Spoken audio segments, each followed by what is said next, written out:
Let us begin. Okay, tonight, that is Chai Elul 5785. All right, we are continuing to study the Chassidus, the compilation called Sefer Halikutim, Tzemach Tzedek. This is sort of an encyclopedia in alphabetical order of things from the Tzemach Tzedek according to topics. So we're learning about Umot haOlam, nations of the world. We are up to page Tuf Kuf Chaf Ches, which would be 528. Bottom of the page, Vav. So we're actually up to a new piece within this subject, within the entry of Umot haOlam. So there's a total of 17 subsections. So we're up to number 6. And the heading is, but this one only has one piece. The next one is already the next subsection. The heading is Asiyasam Davar Toiv, that when they do something good, Legarmayu, it is for themselves, for selfish reasons. So that should sound familiar going back to the first chapter in Tanya. In Tanya, first section, Likutim Amarim, the end of chapter 1, where the Alter Rebbe, so appropriate to mention the Alter Rebbe in Tanya tonight, because tonight is the Alter Rebbe's birthday, as well as the Baal Shem Tov's. So the Alter Rebbe in chapter 1 in Tanya, where he describes the animal soul of a Jew, so he says it's a mixture, because it comes from Klipas Noiga, which is a mix of good and evil, good and bad. And therefore, all of the bad natural traits that a person is born with are from that soul. And by the Jew, some good stuff also. In other words, some natural good things that a Jew has innately, such as mercy, is not from the godly soul necessarily, but that's also from their animal soul. And then he says, which is not the case, though, by the nations of the world, where they have no good, because their soul comes from the klipos. Well, he doesn't spell that out in that part of the chapter. That comes up later in a different chapter. But he says, he quotes the Gemara, the Talmud, based on a verse. The verse says, Chesed le'umim chatas, that the kindness of the nations is sin. And based on that, the explanation given is that all the good, all the kindness that the nations of the world do is for selfish reasons, that they can't really do it for other than selfish reasons. All right, so now let's see what the Tzemach Tzedek says on this topic.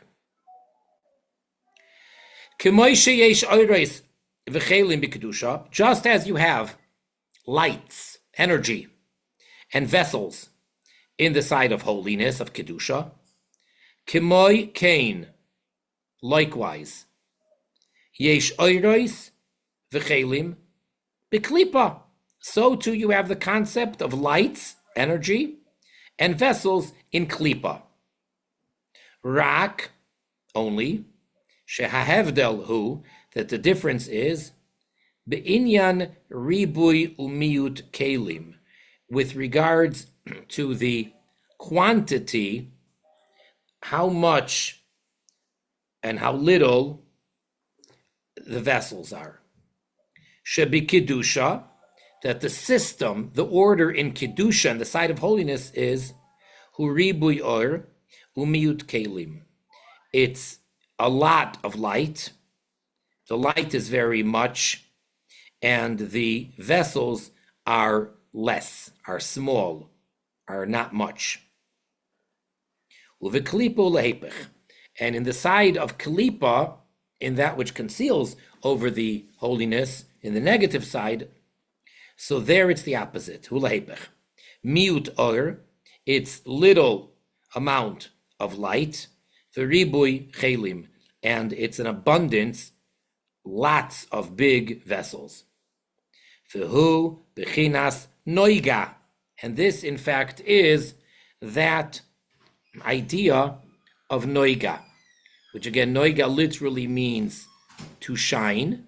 So it's the term that we use for sort of a twilight, or it's the term that we use for the darkness, but the light comes through. In other words, it's also a klipa, but it's not like the other regular negative, totally bad klipas, which totally conceal and cover the kedusha, but the klipa of noiga allows light to come forth. Bechinas argoshas hayesh kanal, which that would be the idea of self-feeling, feeling one's self. In other words, not necessarily extreme, all-out, full force ego, but getting to that point, the idea of feeling one's self. I will be kedusha, but in the side of kedusha, hu bechinas bitul. There it is all about bitul. Kedusha equals bitul, where the individual or the level or whatever we're talking about does not feel itself as a separate, independent entity at all. Ukma shekasuv, and as is written, v'ha'ish Moshe, and the man Moses, anav me'oid, was extremely humble. That would be the epitome of kedusha, Moses. And by him it says, the way the verse describes him is not only anav, which is the opposite of gaiva, the opposite of haughtiness or egocentrism, but it says anav me'oid, very humble. So that's kedusha. V'lachein, and for that reason, tzadikim, when it comes to righteous people, which are very holy, oimrim ma'at chuli, they say very little. They do much, but they say little. That's a quality you'll find by many tzadikim. Hainu, so what does that mean? Why do they say little? Why do they speak not much? Shemarim lachutz, because they show to the outside, bechinas yesh v'hergesh, the feeling of self-worth or self-feeling, rak ma'at mizer, just very little. Lefi erech etzem chesed, according, relative to the essence of the kindness, hagonuz, which is hidden, bifnimiyusam, inside of them, in their innermost. In other words, you have to speak something, but they speak very little relative to what they really have inside. And that's the idea of much light, because the light represents godly revelation, which would therefore impress upon the individual or the level bitul. And there's a lot of that, but there's a little bit of kalim. Kalim is the container, kalim is the vessel, that's already the self. So there's very little of that. Avol be'akum, but by the idolaters, hulehepech, it's the opposite. T'chol tivu da'avdin, that all good that they do, legarmayu avdin, they do it for themselves, for their own self-gratification. And at the bottom, he references where is that from, that statement. What's the origin of the statement that the non-Jews, the akum, that all good they do is for themselves? It's in Eitz Chaim, that's the bottom what the Ayin Ches stands for, which is the writings of Reb Chaim Vital. It's referred to as the writings of the Arizal, Rabbi Yitzchak Luria, which was actually written by his devoted student, Reb Chaim Vital. And then it tells us where it is over there. And then it says, Huva Betanya, Soif Perik Aleph. It's brought down in Tanya at the end of chapter 1. So the Alter Rebbe is quoting what it says in the Eitz Chaim. Okay, right after the asterisks, last 4 lines. Lihispo'er, they're doing it to glorify themselves. Ulihisra'os livnei Adam, that acronym, livnei Adam, for people. They want to show off to people daika, and that is specifically, that is exactly what we're saying. They want to show off to people, for others to see. Voimim harbe, and they speak and say much. Voisin ma'at, but they do very little. The opposite of the tzaddikim. Tzaddikim, we said, they say very little, but they do much. The akum say a lot, but they do little. Vizehu, and this is the meaning of Shebein Yisrael o akum. This is the difference between Yisrael and akum. The Yisrael heim hamuatin mikol ha'amim. And for that matter, the Yisrael are the fewest amongst the nations. Now, the simple meaning is in numbers, in population. But what does that mean on a deeper level? Shemaktinin es atzmam mikol ha'amim. That they make themselves smaller than all other nations. They're so humble. Hainu, meaning sheim bivchinas bitul, that they are in this state of bitul. Af al pi, even though shehem, the Yisrael, betachlis hagdula, are the ultimate of greatness. They're really great. Demoi, David, like for example, where do we find that a really, really obviously great person was so humble and made himself so little and insignificant? David, She'amar, he said, Unekaloisi oid mizois chuli, and I would make myself even more light than this. That's a verse where he's responding to his wife, Michal Bas Shaul. She was chastising him. She very much disapproved of his behavior when he was bringing the Holy Ark to Yerushalayim. So it was such a tremendous, joyous occasion that he made a huge procession with thousands and thousands of Jews, and he brought a whole bunch of sacrifices, like almost every few steps on the way. And he was dancing, and the verse describes him as dancing very, in a very wild way, in a extremely exuberant way, jumping up and down, really dancing. And she felt this was not appropriate for a king. And she actually said, my father would have never behaved like that. Her father was King Shaul. So what does David tell her? In the honor of Hashem? You think that I'm going to be looked down upon by the commoner? I would do even more. Let me look even more belittled. Even though at the time he was the king of Israel, he's the greatest. So how dare he behave in such a way? That was her point. And he sees no problem, no contradiction. Because again, that's exactly what Yisrael is. Even though they are the greatest, yet they make themselves the humblest. V'chein, top of the next page. Even though they do something which appears superficially to look like it was selfish. Yisrael can do an act that looks selfish. Af al pi chen. Nonetheless, ikar kavanasam, their main intention, hayarak bivchinas bitul, was only in this aspect of bitul. That's really why they did what they did. La'asois nachas ruach liyotzram bilvad. The purpose and the reason why they're doing what they do is exclusively to make and cause pleasure for their maker, to Hashem. V'zois ha'isa ikar kavanasam. And that was the main intention of Yisrael doing whatever they did. V'halagar mei, and that selfishness which seems to be involved in their behavior, hurak b'chinas tafel, is only secondary. It's extremely secondary, the selfishness in their act. But the primary and the main part of what they're doing is to cause pleasure for Hashem. Aval be'akum hu lehepech. But when it comes to akum, it's the opposite.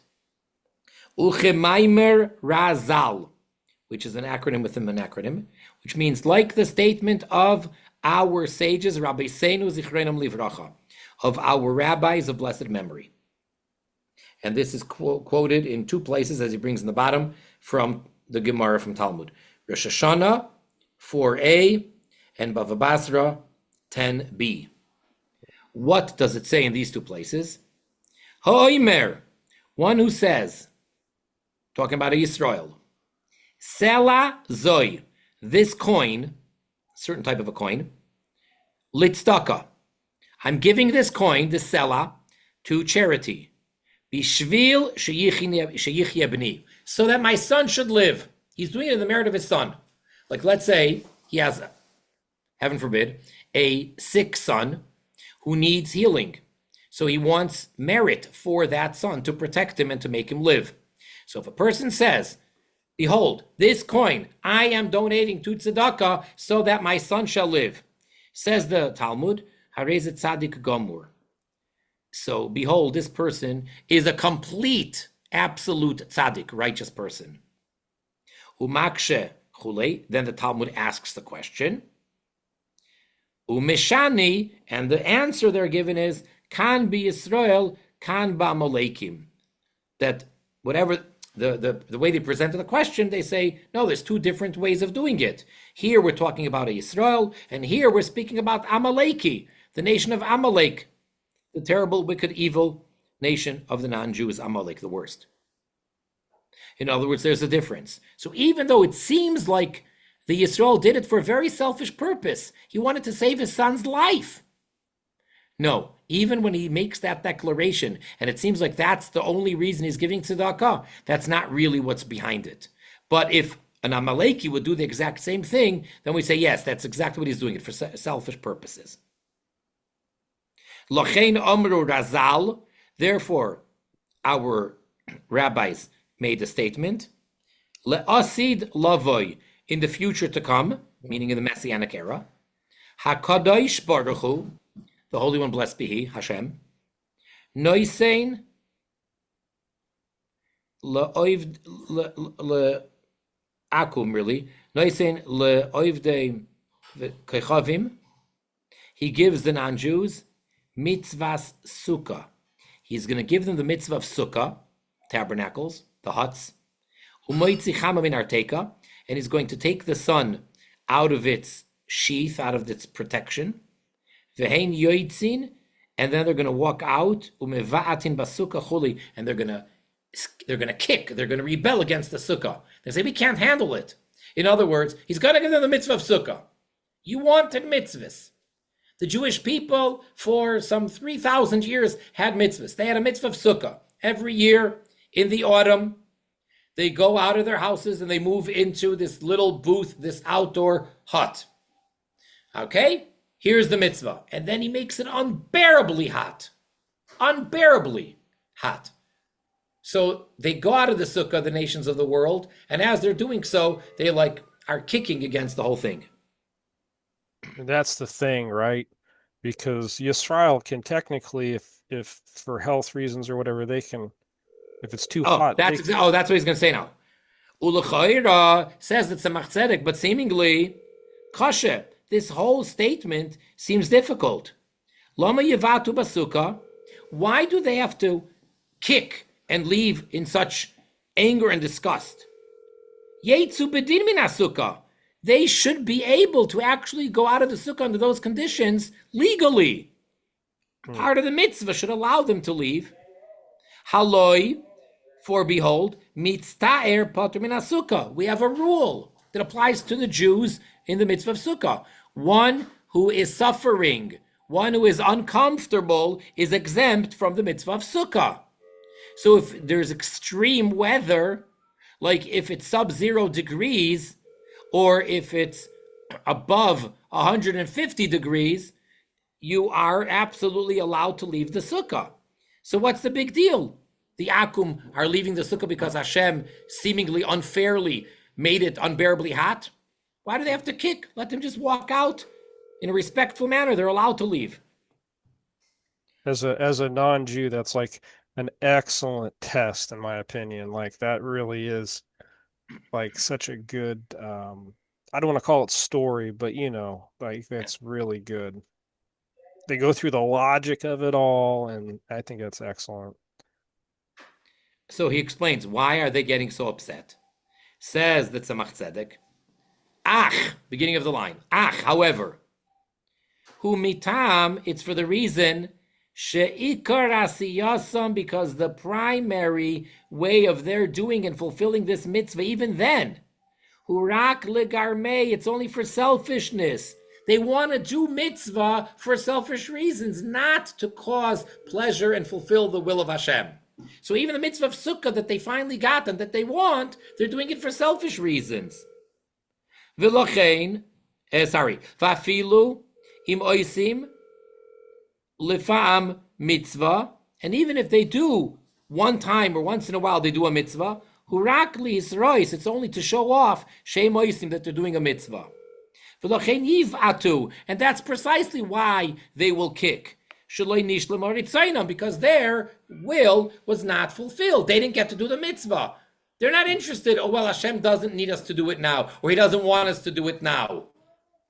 It's not about Hashem. It's about us.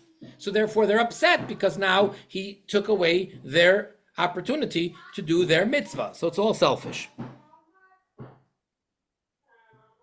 Aval be Yisrael, but when it comes to Yisrael, hurak lasa Yisrael kainam, it's exclusively to do the will of Hashem, their maker, their owner. And therefore, if Hashem wills, if he wants, that it should be done, al yadoi, through this person, through the Yisrael, matoiv, good, wonderful. Uvim she'ene roitze, and if he doesn't want, he made a circumstance that he doesn't want us to do the mitzvah, like one who is in discomfort, shepatur min hashena, that he is exempt from sleeping in the sukkah. Ve'en HaKadosh Baruch Hu, and Hashem does not want shetishlam mitzvah. For whatever reason, Hashem does not want that the mitzvah of sukkah should now be fulfilled. Ve'haratzain al yadoi, and the will of Hashem should be fulfilled through him. Gamkein soivlim, they also are able to handle it. Umaskimim liritzaynoi, and they agree to his will, betachlis habitul, with absolute bitul. Yihiyeh eich sheyihiyeh. Whatever it may be. You want me to do the mitzvah of sukkah? Great. You don't want me to do the mitzvah of sukkah? Since you don't want, that's fine. I'm not going to do the mitzvah of sukkah. Whatever you want, Hashem, I'm only doing it for you. So if for whatever reason you made it impossible to do this mitzvah, meaning you don't want it to be fulfilled through me, that's fine. Lachein ksiv b'David, therefore it says by David, Im koy amar Hashem, if so said Hashem, lo chafatzti, I'm not interested, I do not want, hineni, behold, here I am. V'hainu, meaning, kanal, like we mentioned above. Ki yesh Beis b'chinois ahava. There are two aspects, two types of love.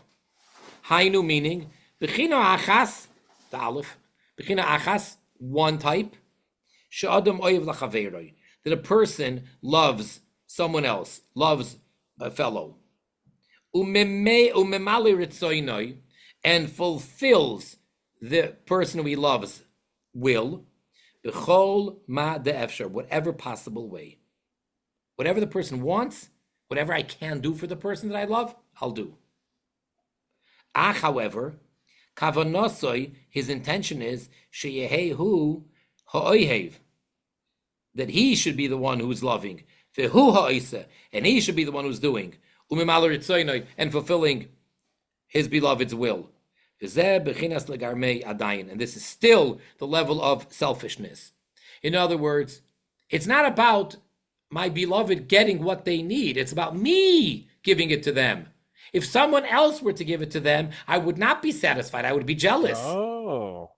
So it's really, in a very subtle, deep way, it's selfishness.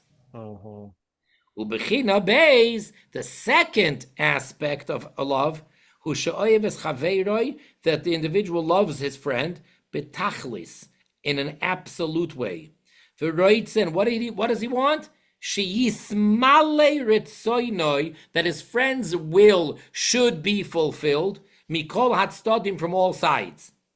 V'af gam, and also if shelo yiyehu, that he will not be the one, bazeh, in this, mashpia hatoiva, the one who is influencing and giving this good, lemilui ritzoyin, to fulfill the will. Doesn't matter.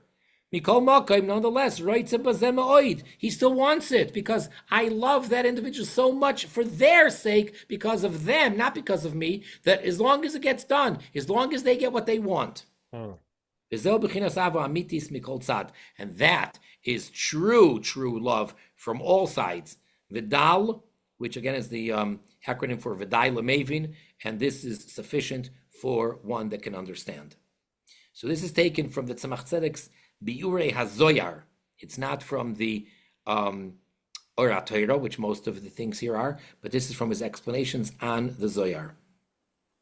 Excellent. So it's really very deep. In other words, there could be a concept of Akum loving Hashem, but even when they do, it's really about themselves. Mm-hmm. Whereas by Yisrael, it's true love, where it's really all about Hashem's will being fulfilled.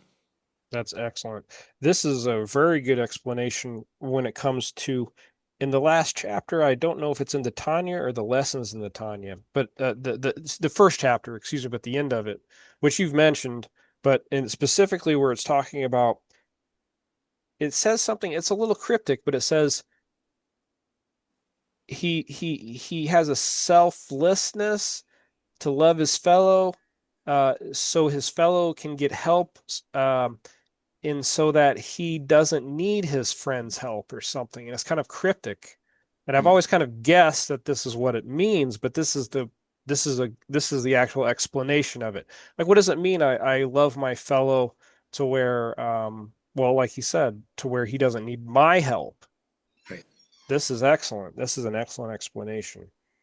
Right. It's almost like some people, they feel bad when the person finally graduated and they're independent and self-sufficient. They say, wait a second, I want to be their crutch. Yeah, very good. Or I wanted to be their teacher. I wanted to be the one to help them succeed. Right. This is excellent. This stuff is excellent. Okay. Excellent. Thank you so much, Rabbi Turen. I appreciate it. Yes, be well, and God willing, see you tomorrow night.